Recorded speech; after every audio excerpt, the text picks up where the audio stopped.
We have made it to the beginning of October. We are here for another fabulous episode of Adventures in Business. Mandy, how are we doing today? I am doing awesome. I think we should call this Rocktober. This is Oh, our guest today is going to kick off 5 amazing October guests. So I am officially calling it Rocktober for our guests this month. okay. Okay. Yeah, Rocktober. We can ride with that. we can write. Yes. Okay, I have a question for you though, honey. Let's go. Twitch TV Awards. Those are hmm tonight.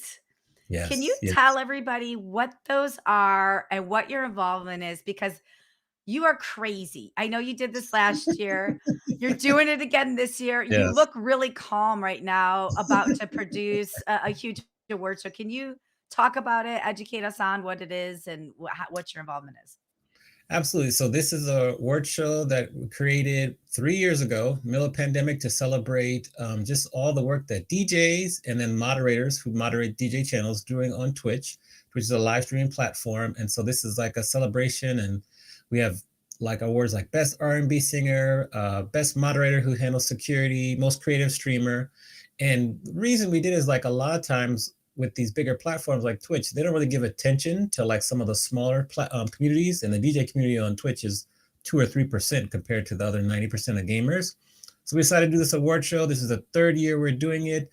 I'm excited. It's a lot of work, a lot of editing, but it's a great product and it looks great. And it's like it's official award show. Many people tune in from all over the world. So we are about what time? We're about 4 hours out from it. You are so calm 4 hours out from producing a huge show. How many people will tune in? Because I last year I went on, I'd never been on Twitch before. I just went on to support you. And I remember seeing so many it went so fast. I was like, "Wow, how many Yeah. people come on to this?" And for people that don't know what Twitch is, can you educate Yeah. everybody on what Twitch is too? So I think we'll probably have, hopefully last year we had 1,127 people at one time, which is a lot of people on one channel watching and commenting. So that's a lot. The first year, I Mhm. think we had 850 or something. So hopefully Awesome. somewhere in between that, maybe more, because you grow every year. And basically Twitch is like a live streaming platform where like today we're having this interview in this show and we're live streaming it. So we can do the same thing like here on Twitch, like your own TV channel where you can broadcast yourself DJing, talk shows, playing games. Twitch is primarily gamers and that kind of content. And that's what it is. And so that has taught me how to do what we do here with our live stream show, OBS, ping, all of the above. So that's what we have, and that's what's going on for me in about 4 hours. And I'm Well, calm because, best yes, go ahead. I was gonna say best wishes. Good luck. May Thank the you. force be Thank with you. you. You're gonna rock. All You're gonna be right. awesome. I appreciate it. Um, I think, well, so we have our guest today. I'm gonna let you introduce her because I got questions. I made my list. We got some relationship things to discuss. I need some answers. So I'm gonna let you introduce Kiaundra to us, and then we'll have our chat. I am so excited. The first time I met this person, she was a keynote speaker at our MPI Southern California event a couple years ago. And it was the first live event we had done since the pandemic. She opened up the show, she got on stage, she had so much energy, and her message was all about moving forward. And she was super inspirational. I had to know her more. So, of course, I followed her, and I'm glad we have her here. But this person, she's been recognized by Inc. magazine, Forbes. She's been recognized as a high performing CEO. She's been featured in Women's Health magazine. She's a regular on the doctor's show. She's been on CBS and Essence, and she's a marriage and family therapist, a keynote speaker, and a TV personality. And I feel like she's going to Mhm. solve all your problems today, Yes. Amani. Kiaundra Yes. Jackson, come to the Welcome. stage. Yes. So round of applause there. You see the applause there? Amazing. And just to reiterate what Mandy said, like, thank you for being the keynote speaker for one of our first events back in person during my presidency of MPI Southern California. So thank you again. It was amazing. Really appreciative.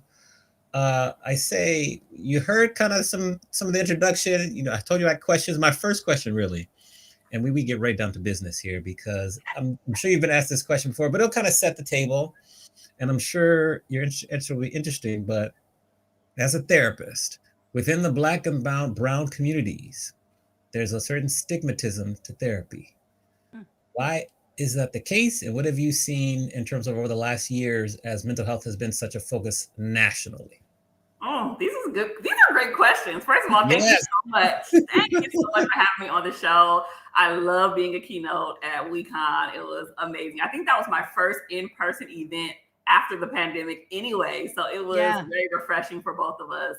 And so, Imani, that was a great question. I feel like in the Black and brown community, we know mental health has been stigmatized. I mean, statistically, we know our white counterparts go to therapy way more than people of color in general. And I think that is because historically, we just haven't trusted the medical system. We hadn't trusted professionals, whether that was doctors or licensed therapists or anybody in the field, because of how we've been treated, for decades, even if we trace it all the way back to slavery days. And so I think there's just this underlying fear, underlying uncertainty.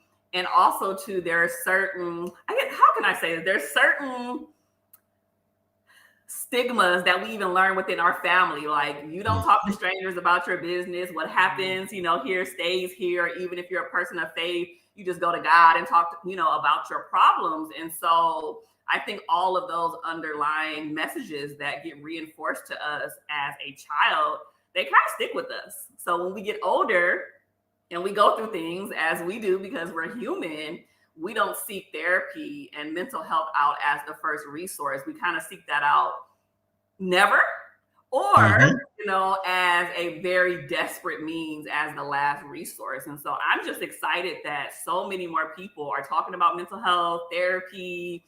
I mean, on social media, there's so many therapists showing up, giving resources and tips. And I think it's just a wider space for us to get the message out that mental health is important and it can't be ignored. Yes, agreed, most definitely. The follow-up question to that would be, what is a way where you have convinced people who might have been against therapy, like anti, how have you been able to convince them to maybe look into a little more and actually attend a session or two or three? Ooh, I don't know if I would use the word convince. So I don't necessarily am in the field, or I don't have the desire to convince anyone. I think life kicks people in the butt enough, meaning life throws curveballs, unexpected deaths and loss and sickness and all different relationship issues, kind of just drives us to a very, very low point. And we look around and our family can't help us, our friends can't help us, and we're thinking, okay, what is the next step here? And so sometimes people hear the recommendation of, just go seek professional help, whether that's a coach, whether that's a therapist, whoever. Like, you need someone who can objectively speak to your situation and not be biased and not, be subjective with their perceptions. And so by the time people get to me, they've already kind of done a little bit of breaking the barriers about mental health. And I think it really helps that I am a millennial. I'm not going to say I'm young, because, the Gen Zs. You're very young. You're young. You can say that. We'll let you. You're young. They don't think I'm young, right? I have Gen Zs calling me auntie now. And I'm like, no, have I moved to auntie status? What's going on? At least they're not calling you ma'am. I had that happen. Stay in the auntie status. I think it helps that, I am millennial. I'm a little bit younger than most therapists that we typically see, like on television and in movies. We typically see, older people and male oftentimes. And so being young, being millennial, being, having natural hair, all of these things kind of attracts people to me, especially because I do a lot of work in the media and speaking. And so people get drawn to me. And so they look me up and they figure it out, like, I think I should go see this girl. And when they do, they are in for a rude awakening, whether that's a good thing or a bad. We like it. Shout out to Dr. Will Moreland on Facebook tuning in. So good to see you, sir. Boom.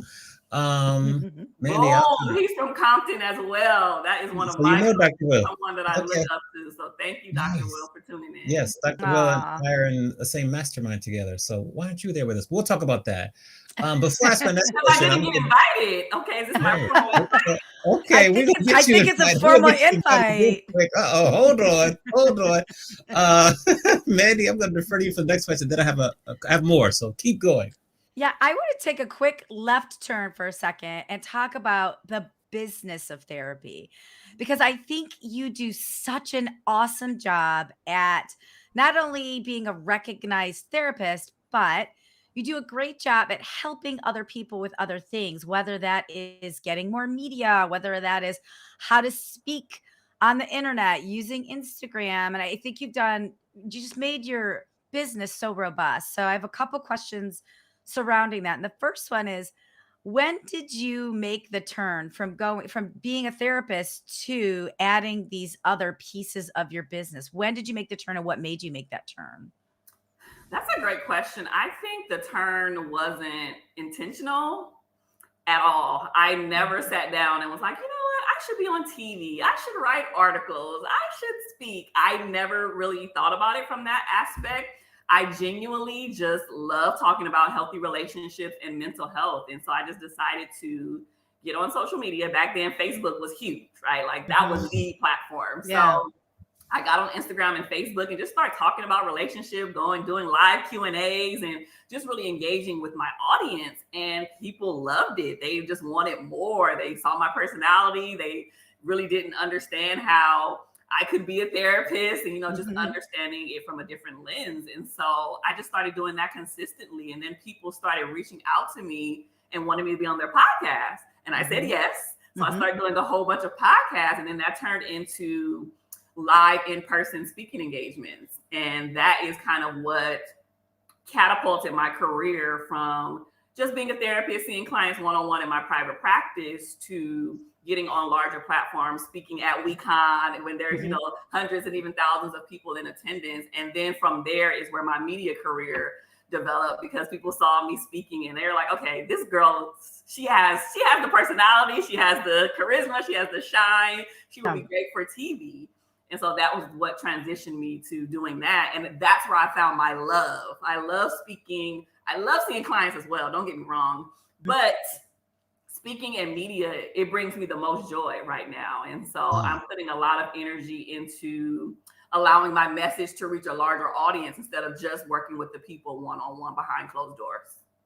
I love that. And I'm curious about the scaling of it, right? Because human capital, like there's only so many hours in a week. There's only so many hours you can see patients. There's only so many hours you can have a speaking engagement. So how are you scaling these different revenue streams of your business? Or is that something that you're thinking about or working on? Yeah, again, that wasn't necessarily intentional for me. I just was doing this because I love to do it. I wasn't really doing it for the money. And I still really don't do a lot of things for money, even though that is important to me. Yeah. I have to get paid for my time and energy now, but my heart is to really help people and give back to the people. And I think that's why I'm so blessed, because the resources, the financial resources, come along after you prioritize things in the proper order. And so I think for me, it's just about having authentic relationships with people. So even just me connecting and meeting you guys, earlier this year led me to being on this. And who knows where we can go after. He's talking about a mastermind after this, Yeah. Endless. Man, it's endless. And so there's people who I connected with, whether it was online, in person. I've, connected with them for articles or media opportunities, and they just remember me because I was easy to work with, because I was a joy. They always come back and say, hey, we have another opportunity. Can you be a part of this? Can we make it work? And so that's kind of where the scaling goes, just staying in the forefront, staying in front of people's eyes. I do a lot of video content, and I think that kind of gives me a wider range than probably the average therapist. That's great. Yeah, that's interesting. And if you're not following Kiaundra, follow her on YouTube. There it is. Follow her on Instagram. If for nothing else, to get a quick hit of advice, because it's endless. It's endless. I mean, you are super entertaining, but the advice is so real and rooted in what's actually happening in people's lives. There's no BS about it. And I really appreciate that about you. Her YouTube's on the ticker below. Since many mention advice, first shout out to Lori Pace. She agrees with the mastermind. She was in the mastermind last term. So there you go, another person there. Since many mention advice, I'm curious about, and I'm speaking from personal experience in terms of experience with narcissism within relationships. And so that's kind of something that I had to deal with previously. And I'm curious, what's been your experience and what advice do you have for people? Because more than likely you have no clue that the person you're in a relationship with is a narcissist until hopefully you've left and you've been able to come out of the narcissistic fog. What's your advice and what's your experience with that? Yeah, so I have to first state this. I firmly believe that narcissism is a completely overused term these days and often misused. Because there's a lot of people who think someone is a narcissist and they're really not, or they don't necessarily meet the quote unquote criteria, because there is a literal criteria in order to be diagnosed, because it is a personality disorder, right? Which oftentimes it is rooted in our childhood, our upbringing. You didn't get something that you were supposed to receive from your caregivers. And also it can be genetics as well. So I think sometimes, especially in our culture today, we hear this term and we run with it. We use that for everything. It's just like, well, technically this person may have been manipulative or disrespectful or rude or couldn't take responsibility, but that doesn't necessarily make them a narcissist. So I would encourage us to make sure that we're using things appropriately and correctly, not that you misused that. Right. Yeah.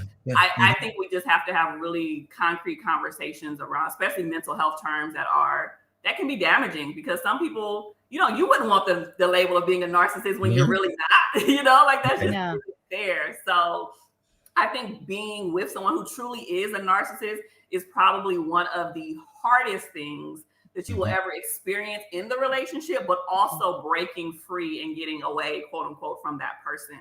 I mean, this is someone who is very typically grandiose. They don't take responsibility for their actions. They can be very manipulative. They're never wrong, just all of those things. And it kind of makes you feel like you're the crazy one, right? Yes. It's gaslighting, been there. Yes. It's like, am I crazy here? Because I know this doesn't add up, but continue. Poor money. It makes you feel like something you've done is wrong. You're the crazy one. You're missing something. And it makes you question your sanity. And so I think it takes a very intuitive person, a very self-aware person to say, okay, something's not right here. This isn't a one-off situation. This isn't something that happened maybe once or twice. This is a pattern of behavior that is consistently present here. And I think the hardest thing is that most people who are truly narcissistic, they're very likable. They're very loved by people. They present well. You will probably never know that they're a real narcissist until you dig deep and kind of get behind closed doors. And so breaking free and eliminating that relationship or ending the relationship can be very hard. I know a lot of people who stay because they have been, gaslit so much to the point that they start to believe the things that the person said. And they now feel like they are the ones that were wrong. And it's like you have to go through this recovery stage after the relationship to kind of like detox from everything, all of the advice, the words, the negativity that the person has given you. And you have to kind of like flush that out of your life. So that would probably be the quickest advice that I can give, or, perspective I can give about narcissism, is that it's a doozy. And you also need to take time to heal before moving into another relationship. Agreed. What are some of your best tips or advice for people in the recovery stage? What are some things they can do to kind of continue to improve and just rebuild themselves? Yeah, one is don't jump into another relationship immediately. Sometimes we get lonely, or, society says we're supposed to, be married or have kids or do X, Y, and Z. And we have that outside pressure of just wanting to be with someone. Take the time that you need, whether it can be months, it can be years, whatever space you need. Take the time to truly heal, because if not, you're going to literally drag all of the baggage that you have to the next relationship. And then that one's going to end horribly. And then it's going to be a repeat of patterns. And you don't want that to happen. So take the time to heal would be the first thing. The second thing, I'm absolutely going to recommend therapy, right? So especially if you're dealing with someone who is truly narcissistic and has that personality disorder, you want to work with someone who's objective, who does not know this person, who doesn't even technically know you yet. And they can give you the advice, the sound advice, because when we go to our friends, they have a colored perspective. They're biased. When we go to our family members, they're biased. And so you need someone who's going to be objective for sure. And then last but not least, I would highly encourage people. Are you ready for this one? Yes, we're ready. I'm leaning in too. You got me leaning in. We're all leaning in. Say it loud and proud. Go What? ahead, go ahead. I'm so tickled by this. This is so funny. So you guys are like, I believe it. I believe it. I think the biggest bit of advice that I can give for someone in recovery is truly making sure that they understand their own value and worth. Because oftentimes that's stripped from you, that self-love, that self-worth, that you're deserving of more, that is kind of stripped away from you. So I think doing a deeper dive into your own self-worth, knowing that you're loved, that you're cared for, that you're respected, that you deserve to be loved at a high level, all of that needs to resonate with you. So doing that internal work on your own is key. Amen. That was phenomenal advice. I did the work, Kiaundra. I am sure my person was a narcissist, so that's check mark. So he was right on time there. Mandy's face, like yes. So yes, Laurie in the chat says preach. So yes, so that's great advice. I hope the person isn't watching us right now. If they are, it's okay, because you know what happens is most of them have no clue. They would think, oh, this is no way for me. They have no clue. They're oblivious. Nothing is wrong with them, as you said. They can do no wrong. Yeah. So it just fits the pattern. I'm gonna digest what you said. I'm gonna turn to Mandy for her question. I'm gonna come back. I'm gonna take some notes and go ahead.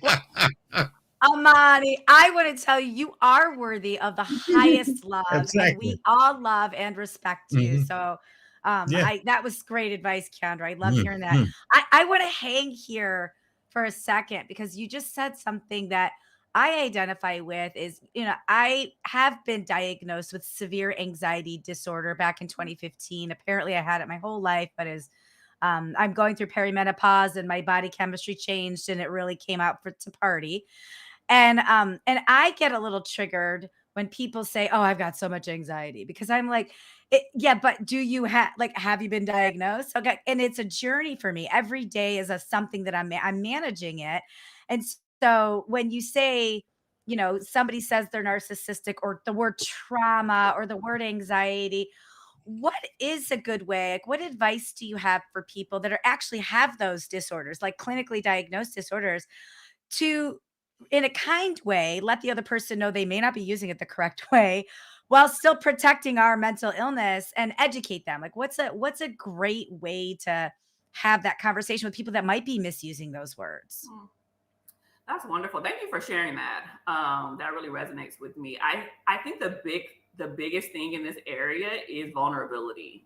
Because oftentimes we think that having a certain disorder or being anxious or depressed looks a certain way. You have to be a certain race, or it looks like it looks like a certain way. Yeah. But knowing that everyone from every race, ethnicity, height, weight, background, career choice can get these things or experience these things really kind of pulls down people's barriers and layers. So I think you even being honest with that person that you're speaking with and saying, hey, you know what, I actually have the disorder. And so when you say, you feel anxious, you might feel anxious in the moment, but that's very different than what I'm experiencing day in and day out. And so I think it's important to decipher things that are moments and traits from something that is more pervasive.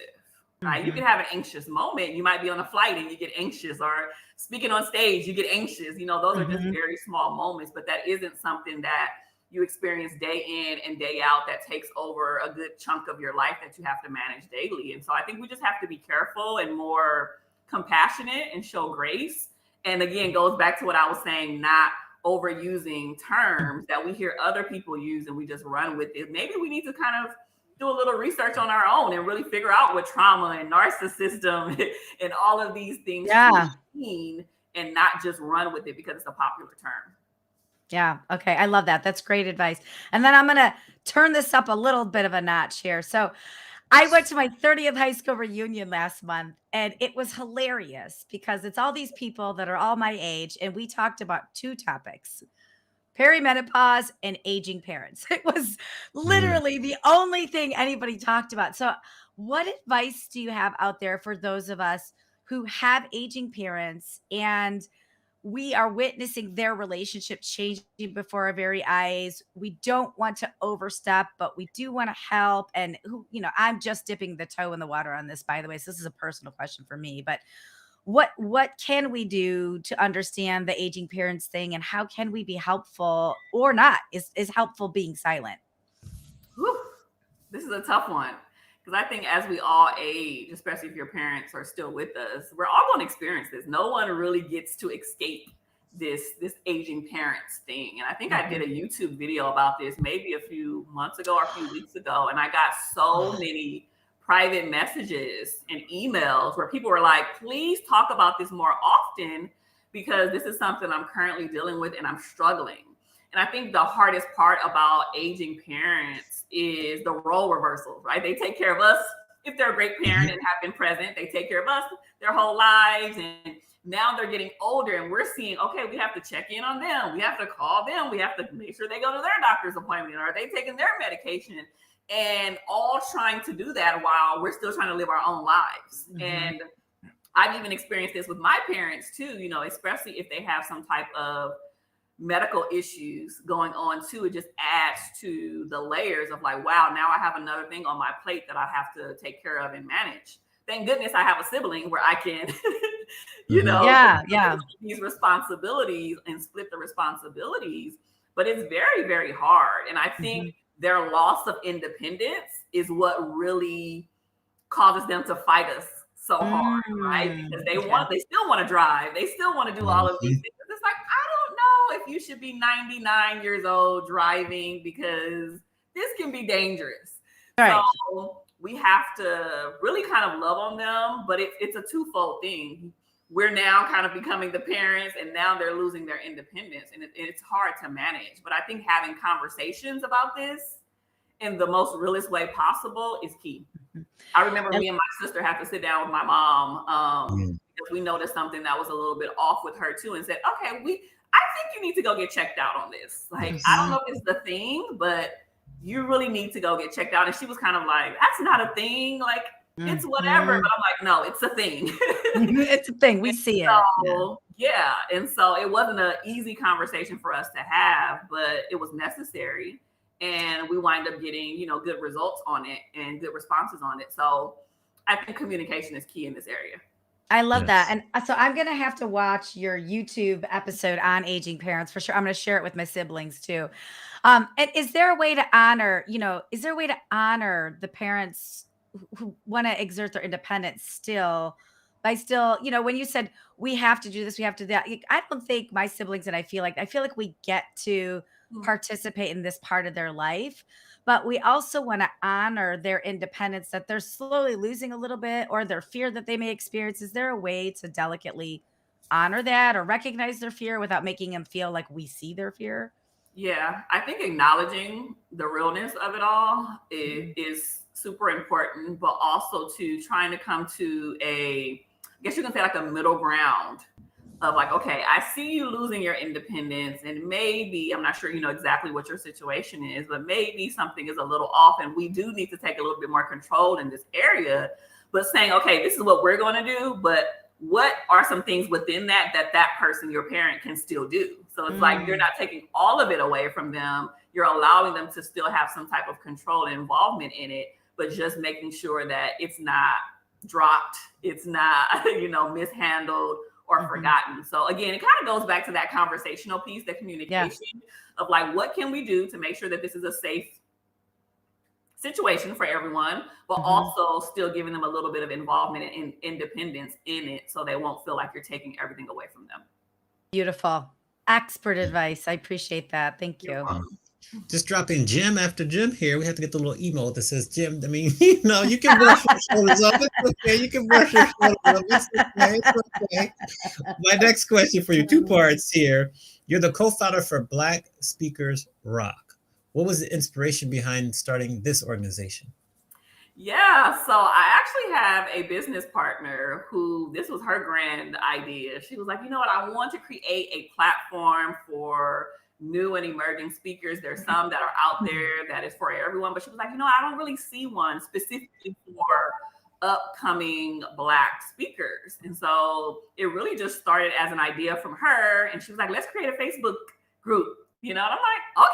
So we started to create a Facebook group from it, and it kind of just grew and expanded from there. And now it's a complete, separate brand within itself. And even though she is a speaker, I think because I do so many things more in the forefront, I have a little bit more of the day-to-day and kind of advice giving and all of those things. And so it's really just pouring back into a group of speakers who kind of want to do some of the things that I do, who don't know how to do it. Doesn't have a blueprint. No one taught them.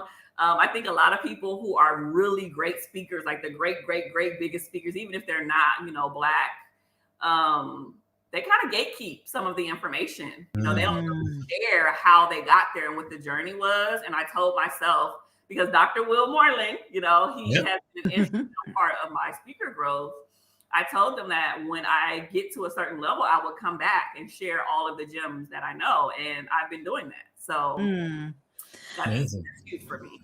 Well, let's hang there for a second. So what advice do you have for speakers out there? Black speakers, non-Black speakers, just you've been in the speaker game now for a bit. What advice do you have for people trying to build their speaker career? Yeah, I've been speaking since 2016, which is wild to say that out loud. And shameless plug, I have an upcoming masterclass that's happening on October 14th. For those who do want to get into the media and learn the ropes of that, whether you're a speaker, author, business owner, therapist, whoever, if you want to tap into that, there's an opportunity. But I think the key is, and I know this might sound bad, but I'm going to say it anyway. Say it. Just because you are an expert at something doesn't always translate to you being a great speaker. So I often see people who have written books or who, work in certain fields, and they think like, oh, because I do this, I'll be great at conveying it and speaking. And I'm just like, no, that's not the same skill set.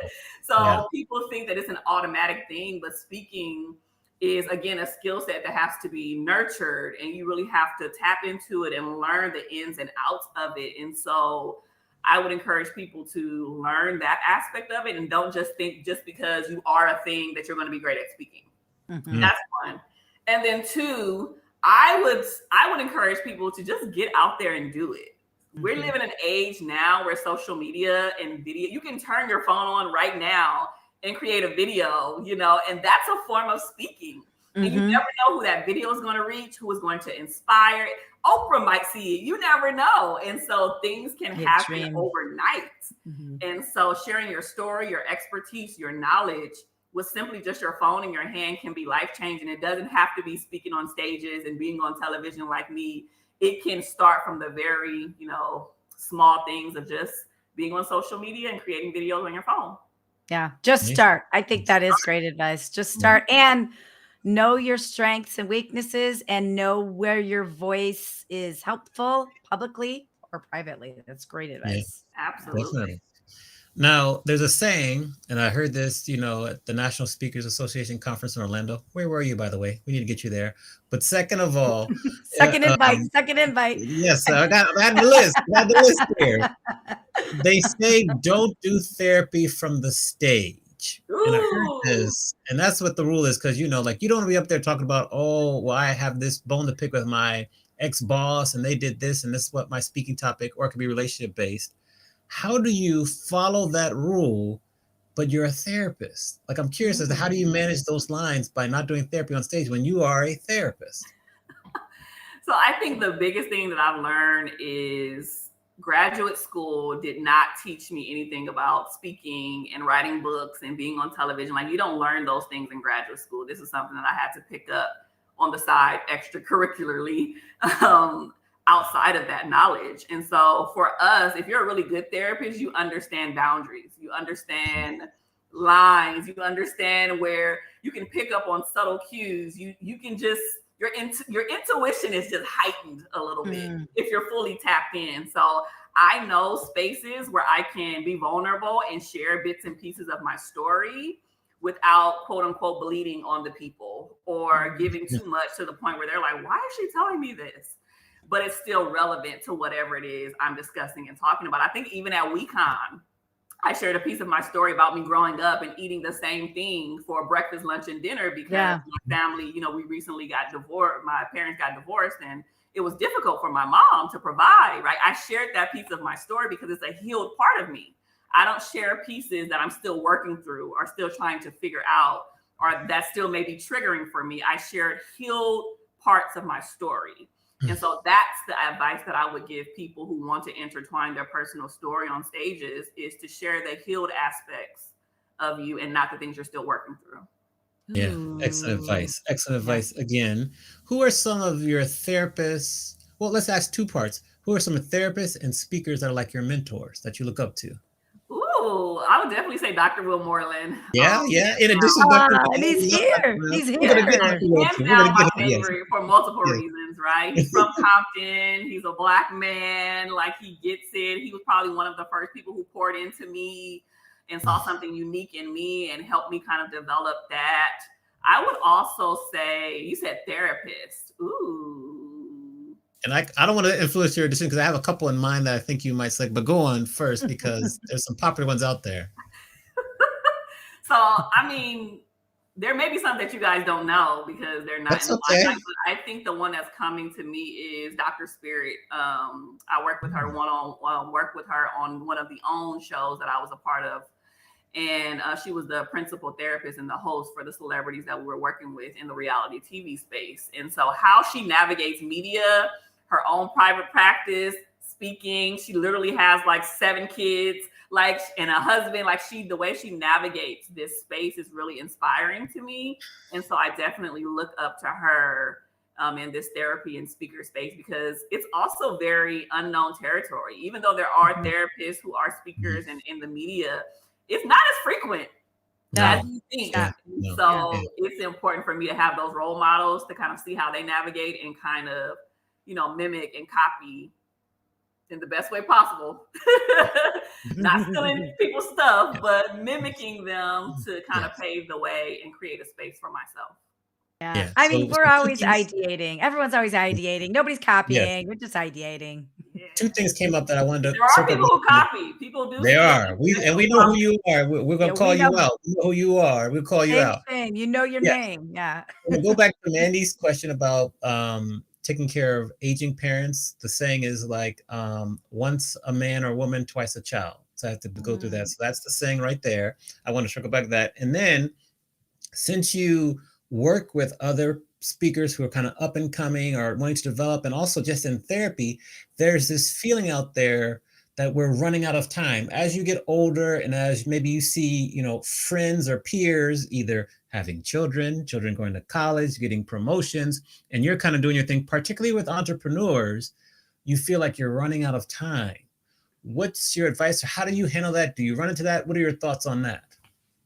Oh, that's a very common thing. I think in life in general, society gives us all of these rules of what we're supposed to be and what we're supposed to have by a particular age. And especially if you're a woman and, childbearing year, all of these pressures. And I think we're on this clock, especially if you have a biological clock, as well, you are on this clock that may or may not exist. And I get it.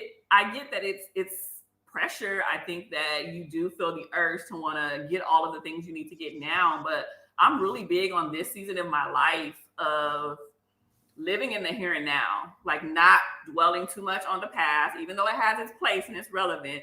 But also I was horrible at like always moving on to the next thing, like not sitting in the moment, not sitting in the achievements, not soaking things in. Like, I remember when Beyonce recognized my business and my work, and it was huge, right? Like, it was a big deal, and the NAACP as well. But I remember thinking, well, what can I do next? Yes, what's next? What's next? Yes. Yeah, it's so common. That was a very eye-opening moment for me, because I even had to process with my own therapist, because I do believe every therapist should have a therapist.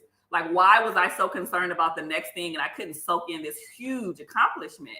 And so that's when I had to pivot and really shift and say, okay, I'm going to start focusing on the moment, the now, the here, what's going on around me. Because if not, life is going to pass me by, and I'm going to look up and being 80, 90 years old, God willing, and I'm going to look back over my life and feel like I have all of these accomplishments that I didn't just like sit in it. And so I'm learning to sit in the moments more often. I'm learning to be present And that's what I would want other people to do as well. Life can be chaotic and crazy and wild, and pandemic, post-pandemic, the housing market. There's so many worries that we just have to just take a deep breath. Like, everybody just needs to take a collective inhale and exhale and just be in the present moment. I love that. I want to know how you mentioned tapping in earlier. I want to know, with this great, robust career that you have and personal life, how do you tap in? How do you tap out? Like, how do you keep yourself on? How do you allow yourself to be off? I'm really big on boundaries. I have boundaries around everything. If you know me personally, like, I do not play games around my time, my money, my sleep, like, all of those things. And so even my family knows, like, don't call me after a certain hour unless it's an emergency. Like, I have my life really systematically set up where I have systems and things in place that kind of helps me to be sane. Yeah. And so for me, when I'm on, I give 110%. But I also know that when I'm off, I really want to be off. So my phone will be on do not disturb. I don't get notifications from social media. I'll take a nap. I'm a napper. I'll take a nap in the middle of the day. I might take a nap after this. All right. Let's go. Oh, good. We love that. Let's go. He is him. I'm a napper. I love to cook. So that's something that I do to kind of just calm myself down, like a self-care thing. I mean, I really try to enjoy the aspects of my life that most people wouldn't think that I do on a daily basis, because people assume that I'm very extroverted.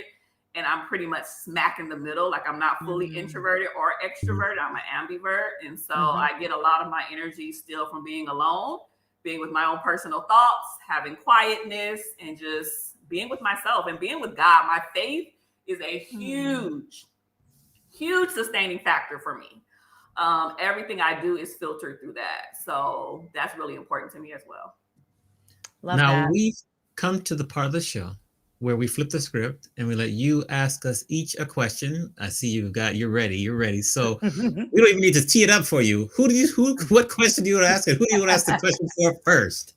I'm gonna break the rules. I have a question for each of you, and then I also have, like, a combined question. Ooh, I like a rule breaker. That's fun. I'm a rule breaker. So I'll start with the combined question. And you guys may have answered this in previous live shows or episodes, but what made you guys start this platform and this show? Like, what was the beginning and the genesis of that?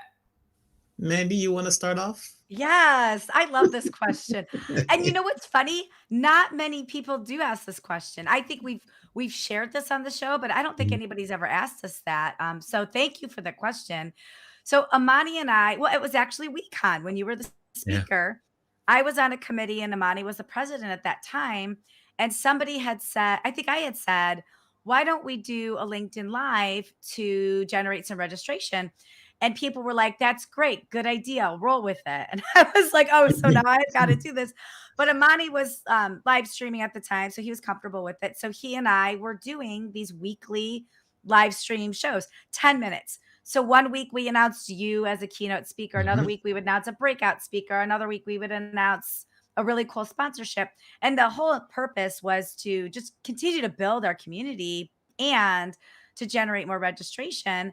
And then after the show, Amani and I were like, well, that's fun, but it's over. How can we keep working together? Yes. And so we talked several times, and then we both, talked about our love of business and our love of just learning and helping people. And I had just come off my book tour where all of these people, and I'm sure this happens to both of you too, like, they came up to me after each speech and they were telling me these grueling and exciting business stories. And I just felt selfish, like not sharing that with people. So, I really wanted to do some sort of show where we could share other business people's stories just to inspire people or help people. And then Amani obviously is the expert in the live streaming space. So we stayed on LinkedIn, and it's, live show is not easy, as you know. So, but we stayed on LinkedIn and we did it once a week or once a month at the beginning. Although Amani did say we need to do this weekly, and I said that gives me heartburn, but we but we did. We made space for it. We now do Right. it weekly. I'm so glad, and I'm so glad we tried it out and that we've stuck with it. So that was the genesis of it.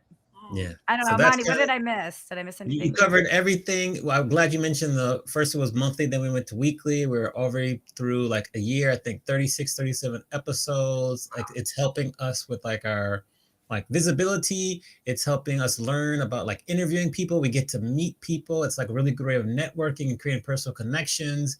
And it's every Monday. I have it on my schedule. I look forward to it. Like today, I was telling Manny before we go, I was like, I got questions. I'm ready. I was like, dancing in the circle. I was ready to go. So it's just really good. And it's just, we're learning and we're continuing to get better and we're attending a masterclass. Like today, we attend a masterclass with Kiaundra. And that kind of education cannot be replaced. So I love it. Wow. Yeah, I love that. You guys attended a master class with me. Ooh. Yes.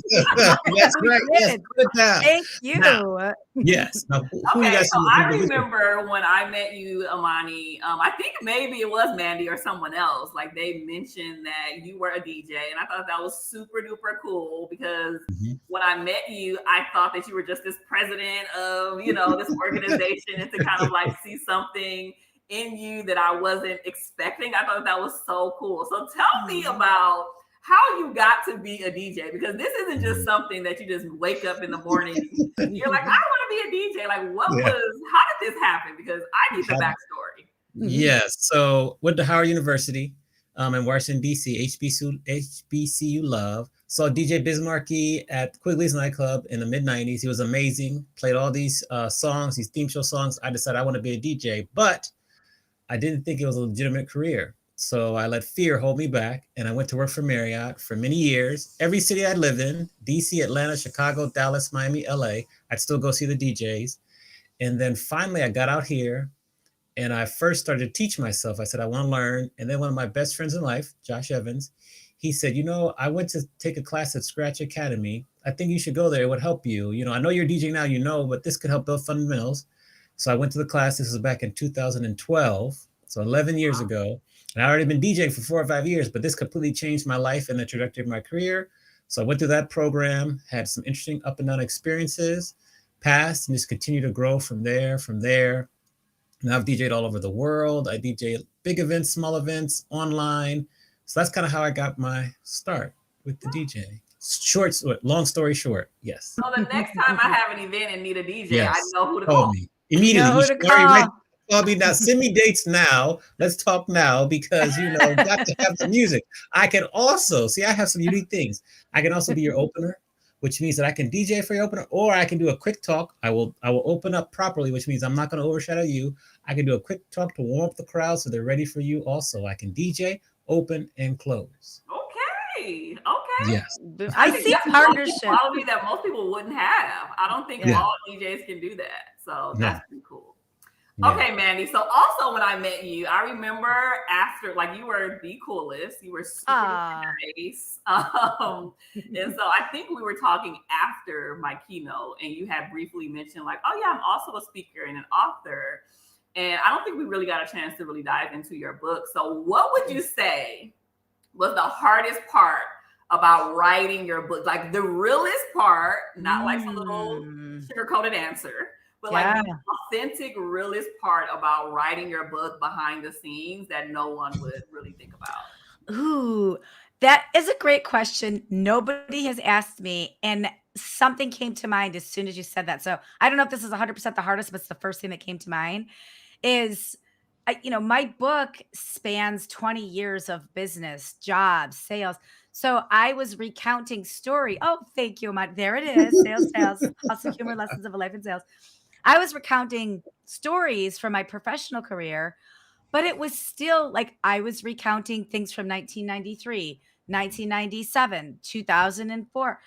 So my brain, after a day of writing, my brain would sort of be stuck there, not just about the story itself, but I would be like, remembering, God, I was dating this guy at that time who was such a jerk, and I was stuck in a space where it took me the first couple times. I remember I come home and my husband's like, how was your writing retreat? And I'd be like, it was fine. It was fine. And I wasn't at my best because I was kind of stuck in that space. And then I remembered after 3 or 4 times, I was like, oh, this has nothing to do with the writing. This has to do with me kind of reliving a pieces of my past that I hadn't healed. And so then what I would do, even though I was writing the business stories, I would take a little extra time. I added some buffer time to just write about my life at that time. And that was very cathartic for me. So I would think that was the hardest. I didn't recognize it at first. And then eventually I healed some business stories. I healed some personal past stories too. But like I think sticking in that space and not really knowing how to dig out of it was difficult. Hmm. Yeah, That's what a good interesting. question. Yeah, I think, as an author, a lot of times people don't understand the writing process. It's not always easy for people. Yeah. So there's a lot of things behind the scenes that can happen that can either Yeah. catapult the book, press pause. There's just so many different things. So thank you for sharing that, because that was real. That was very real. Yeah, and it colors how you look at things for the future too. So thank you for bringing that up. That was helpful. All three of us are authors and speakers, so that's something else we have in common. So now we're to the part of the show where I have like one final exercise and one final question, and Manny will have a follow-up, and then we'll be out on our way for the next part of our day. I'm gonna give you a word association. So I'm gonna say one word, and you have to tell us the first thing that comes to your mind. It can be a word or a sentence, and then I ask you one of my favorite final questions. You ready? I am ready. Okay. No fear. Only love. No mistakes, only gifts here. Improv right there. The first word is fear. Faith. Divorce. Sorry. I think of the opposite, healthy relationships. Okay. You laughed. No one's really laughed when we asked I laugh because I think people probably wouldn't automatically associate healthy relationships with divorce. Okay. Next, what is a phrase? Finding love. Ooh, maintaining the love once you find it. Self-worth. The first thing that came to my mind was money, even though I don't believe like self-worth and money are attached. But that was the first thing that came to my mind, so I'm going to go with that one. Fair enough. Compton. Ooh, Dr. Dre, NWA. Got it. We love it. And finally, staying sane in an insane world. A prescription for even better mental health. Woo! Title of one of the books there. So, if you could go back to right as you are graduating from Cal State Dominguez Hills. Oh, you're telling all my business. I mean, I didn't tell the year though. I didn't tell the year. So, all respect, I didn't say, I'm not gonna say the year, but I did put the year out there. And you could talk to Kiaundra from back then, but give her advice based on what you know now. What advice would you give your younger self? I would say, girl, don't stress. Don't worry about anything. You will find your path. You will figure out what you want to do in the world. You will figure out how you want to leave your mark in the world. So don't worry about the logistics of your degree, but you will be great. Amen. Manny, you want to I didn't have a clue what I wanted to do at Dominguez. No one really does. No one does. No one so, does. Yes, you're not alone. Mandy, you want to take us home? Yeah, I just want to know, how can we support you? What can we do to support you and lift you up? You've given us time on the phone and you've helped so many people listening. So what can we do to support you? That's a beautiful question. And I think that a lot of people have been really pouring into me lately. I think I give a lot to a lot of people, whether that's directly or inadvertently. And I think God has been intentional about having people come back to me and give me my flowers now. Like I had a call before this where a lady started crying and told me how I impacted her, and I don't even know her. And so I really appreciate those moments. And so for me, it's really just good vibes. It's sending me good energy, maybe checking in on me on the most randomest days if I cross your mind or if you see my content.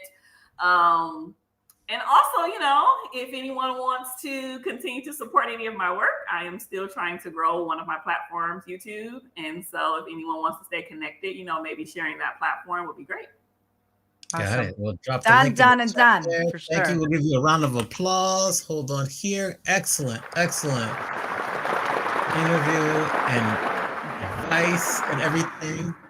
I'll put you back in the green room really quickly, and we'll be right Thank you back with so you. much, Kiaundra. It Thank was you so awesome to much. have Just you. We appreciate you. amazing advice, amazing wisdom, very honest too. Like Mhm. just respect. So thank you. Just thank you Thank so you. much. Thank you for having me. Thank you. Of course. All right. So there we go. Mandy, tremendous show today. What do we have to look forward to next week? We have someone really interesting, very relevant. So we have Angela Johnson, who is a marketing design, a marketing person, but she's in the real estate, the commercial real estate and hospitality space. So she's a designer and an artist and a photographer. She does a lot with new builds, new buildings, new builds, new hotels, renovations. And she's just going to talk with us about being an entrepreneur and what's new in the design world. So I'm very excited about next week. Awesome. Well, thanks everyone for listening. Make sure to follow our LinkedIn page, Adventure in Business Live. Follow us on YouTube. Follow our guest today, Kiaundra, on YouTube. And we will see you back here next week, same time, 4 p.m. Eastern, 1 in the West. Thanks again to our guest today, Kiaundra. And we will be back next week. We will. Good Bye, luck everyone. tonight. Good luck with your Thank show you. tonight, Thank you. Amani. You're going to crush it. We know I it. know. I have confidence. Thank you. All right.